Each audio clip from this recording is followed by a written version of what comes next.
کیا آپ جانتے ہیں کہ آپ کا سب سے بڑا دشمن کون ہے؟ نہیں، وہ شخص نہیں جو آپ سے حسد کرتا ہے، اور نہ ہی وہ جو آپ کے خلاف سازشیں کرتا ہے۔ آپ کا سب سے بڑا دشمن وہ نفرت اور بے چینی ہے جو آپ کے سینے کے اندر پل رہی ہے اور آپ کو اندر ہی اندر ختم کر رہی ہے۔ آج کے اس ویڈیو میں آپ کو وہ راز بتانے والا ہوں جس کے بعد آپ کا بدترین دشمن بھی آپ کے سامنے سر جھکانے پر مجبور ہو جائے گا۔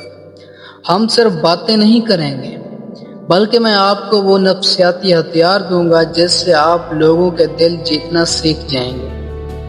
اگر آپ کے پاس آج اپنی زندگی بدلنے کے لیے 5 منٹ ہیں تو یہ ویڈیو آپ کے لیے ایک نیا جنم ثابت ہو سکتی ہے۔ میرے ساتھ رہیے، کیونکہ آج ہم دشمنوں کے درمیان بادشاہ بن کر جینا سیکھیں گے۔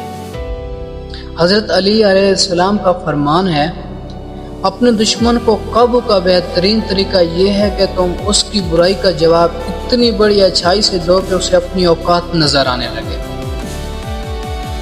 دوستو، ہم سب غلطی کیا کرتے ہیں؟ جب کوئی ہمیں تکلیف دیتا ہے تو ہم بھی اسے تکلیف دینے کا سوچتے ہیں۔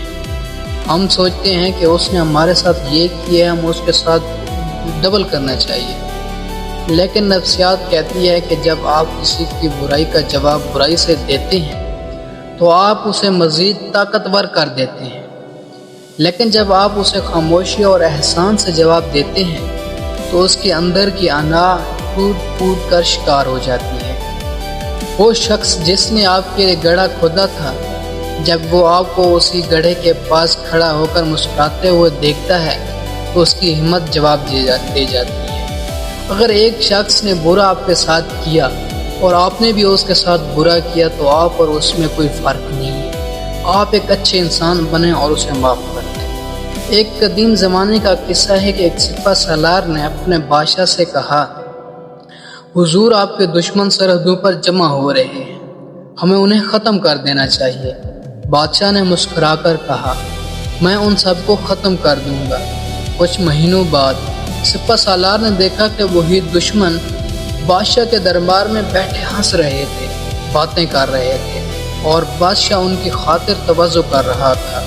سپہ سالار نے غصے میں کہا، حضور، آپ نے تو کہا تھا کہ آپ دشمنوں کو ختم کر دیں گے، مگر آپ تو ان کے ساتھ دوستی کر رہے ہیں۔ بادشاہ نے بڑی دانائی سے جواب دیا، میں نے ان سب کو ختم ہی تو کیا ہے، میں نے ان کے اندر کے دشمن کو مار دیا ہے اور ان کے اندر دوست کو زندہ کر دیا ہے۔ اب سوال یہ ہے کہ جب دشمن چاروں طرف ہوں تو سکون کیسے ملے گا؟ ایک ایسی جگہ کا تصور کریں جہاں بہت شور ہو مگر آپ نے کانوں میں انگلیاں دے رکھی ہیں۔ کیا آپ کو شور سنائی دے گا؟ نہیں۔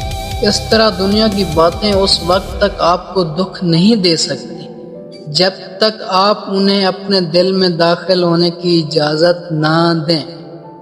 ذہنی سکون کا مطلب یہ نہیں کہ مسائل ختم ہو جائیں گے۔ سکون کا مطلب یہ ہے کہ آپ نے لوگوں سے توقع کرنا چھوڑ دی ہے، لوگوں سے آس لگانا چھوڑ دی ہے، لوگوں سے امیدیں لگانا چھوڑ دی ہیں۔ جب آپ یہ سمجھ لیتے ہیں کہ عزت اور ذلت صرف اللہ پاک کے ہاتھ میں ہے تو کس کی تنقید آپ کا کچھ بگاڑ نہیں سکتی۔ اپنے آپ کو اتنا بڑا بنائیں کہ لوگوں کی باتیں آپ کے قدموں تک بھی نہ پہنچ سکیں۔ اپنی خاموشی کو اپنی طاقت بنائیں۔ دوستو، آج کا سبق یہ ہے کہ انتقام لینا کمزور لوگوں کا کام ہے اور معاف کرنا بہادروں کا۔ اگر آپ آج کسی کو معاف کر دیتے ہیں تو یاد رکھیں، آپ نے اسے نہیں بلکہ خود کو ایک بہت بڑے بوجھ سے آزاد کیا ہے۔ آج کا سوال، کیا آپ میں اتنی ہمت ہے کہ آپ اپنے کسی ایک دشمن کو آج معاف کر سکیں؟ کومنٹس میں ہمت ہے لازمی لکھیں اور یاد رکھیں، اگلی قسط اس سیریز کی سب سے اہم ویڈیو ہوگی جو ہم بات کریں گے اپنے وقت کی قیمت کیسے لگائیں اور سستی کی زنجیروں کو کیسے توڑیں۔ وہ ویڈیو آپ کو ایک عام انسان سے ایک غیر معمولی انسان بنا دے گی۔ ملتے ہیں اگلی ویڈیو میں، تب تک کے لیے اللہ حافظ۔